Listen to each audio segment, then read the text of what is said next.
Good morning student. Last lecture में हमने unit 3 देखा था। आज हम लोग यूनिट 4 देख रहे हैं, कंप्यूटर हार्डवेयर। ठीक है, what is a computer hardware, क्या होता है कंप्यूटर हार्डवेयर। आज वर्कबुक पेज नंबर 1818 आपको ओपन करना है। कंप्यूटर हार्डवेयर का मतलब होता है बच्चों कि सिस्टम यूनिट जो होता है हमारा CPU, वही मेन पार्ट्स होता है कंप्यूटर हार्डवेयर में। मतलब समय सिर्फ वो एक रेक्टेंगुलर जैसा बॉक्स दिखता है, एक से हम लोग सिर्फ उसको CPU से ही नाम से जानते हैं, पर उसके अंदर क्या क्या होता है, उसमें वो कौन कौन से पार्ट्स है, CPU में कैसे कौन कौन से कनेक्शन दिए जाते हैं, कैसे कनेक्शन दिया जाता है, स्लॉट्स कौन सा होता है, सारे जो कंप्यूटर के वायर्स होते हैं CPU को ही क्यों कनेक्ट होता है, ये तो आपको सबसे पहले आपको बताया गया है कि पहले से मतलब फर्स्ट सेकंड थर्ड स्टैंडर्ड से आपको पता होगा कि CPU है वो जो कंप्यूटर का ब्रेन है। ठीक है, CPU क्या है, कंप्यूटर का ब्रेन। इसलिए सारे पार्ट्स, कंप्यूटर के जितने भी पार्ट्स हैं वो हमारे CPU से कनेक्ट किए हुए होते हैं।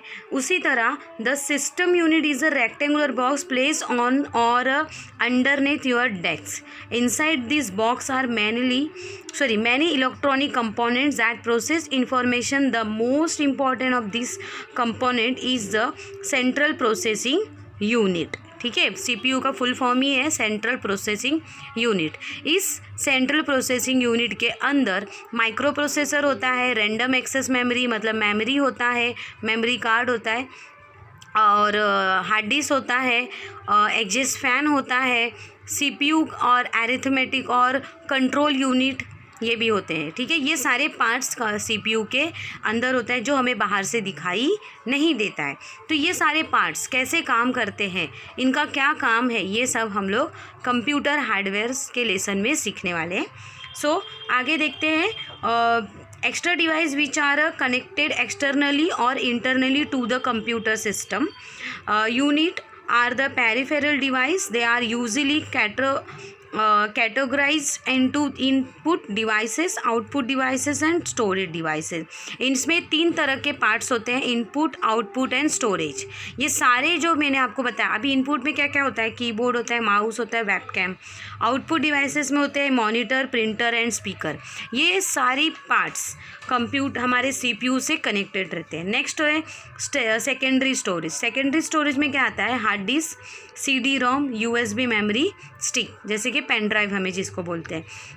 तो ये जो स्टोरेज डिवाइसेस है, इसमें हम कंप्यूटर के जो भी डेटा हम सेव करके रखते हैं वो सारी डेटा इसमें हम लोग एक्सटर्नली CD में, USB मेमोरी कार्ड में मतलब पेन ड्राइव में, हम लोग DVD में, ये सारी डेटा उसमें भी सेव करके रखते हैं। क्योंकि कंप्यूटर एक इलेक्ट्रॉनिक मशीन है, कभी भी कुछ भी हो सकता है। हमारा डेटा अगर समझो CPU बंद हो गया, ख़राब हो गया, ठीक है, कुछ भी हो सकता है, तो हमारा डेटा भी करप्ट हो सकता है, पूरा डिलीट हो सकता है। इसलिए एज अ सेफ्टी के लिए हम लोग ये सारे जो सेकेंडरी स्टोरेज डिवाइस है उसमें सेव करके रखते हैं। नेक्स्ट देखते हैं इनसाइड द सिस्टम यूनिट। इस सिस्टम यूनिट में अंदर क्या है, तो सिस्टम यूनिट में मैंने आपको पहले ही बताया मदरबोर्ड है, तो मदरबोर्ड से कनेक्टेड सारे पार्ट्स होते हैं। ठीक है, और CPU कंट्रोल यूनिट जिसको CU बोला जाता है, CU का मतलब होता है कंट्रोल यूनिट। और एक एग्जिस्ट फैन होता है। एग्जिस्ट फैन क्या करता है, जब कंटिन्यूसली हम कंप्यूटर पे काम करते रहते हैं तो कंप्यूटर भी हमारा गर्म हो जाए। जैसे हम TV कंटिन्यूसली देख रहे हैं तो TV भी आप हाथ लगा के देखोगे तो गर्म हो गया है। तो CPU को ठंडा करने के लिए ये एग्जिस्ट फैन CPU के अंदर होता है, छोटा सा। ठीक है, आपके पेज नंबर 20 पे सबसे टॉप पे देखो मदरबोर्ड है, मदरबोर्ड पे मदरबोर्ड पे वो एग्जिस्ट फैन लगाया गया है। ठीक है, तो ये क्या कर रहा है, ठंडा करता है हमारे CPU को, कूल करके रखता है। क्योंकि अगर वो ज़्यादा गर्म हो जाएगा तो कभी भी बंद पड़ सकता है या ब्लास्ट हो सकता है, कुछ भी हो सकता है। ठीक है ना, क्योंकि वो इलेक्ट्रॉनिक मशीन है। नेक्स्ट है control unit. The control unit supervise the flow of data.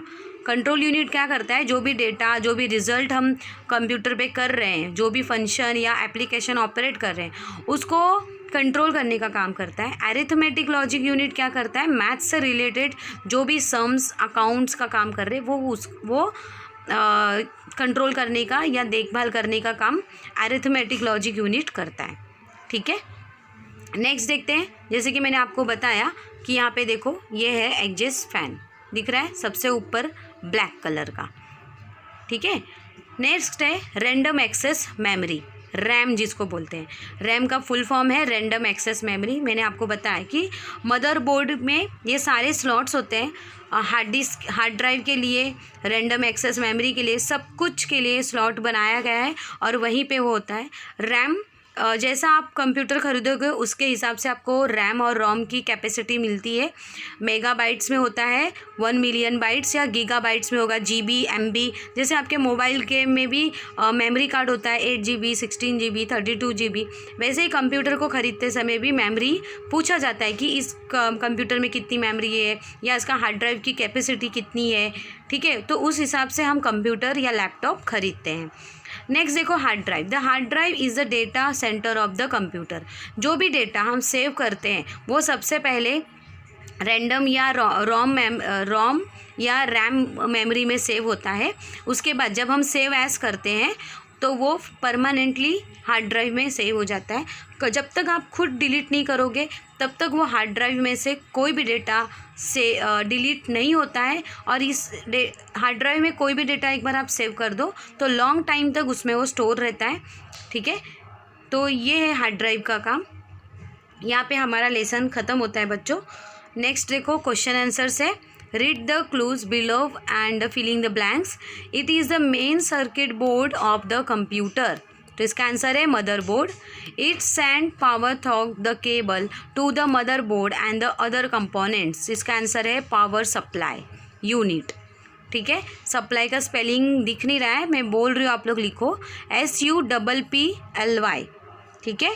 Unit UNIT, power supply. Next है third, this short term memory disappear when the computer is turn off. तो इसका आंसर है RAM, ठीक है, RAM।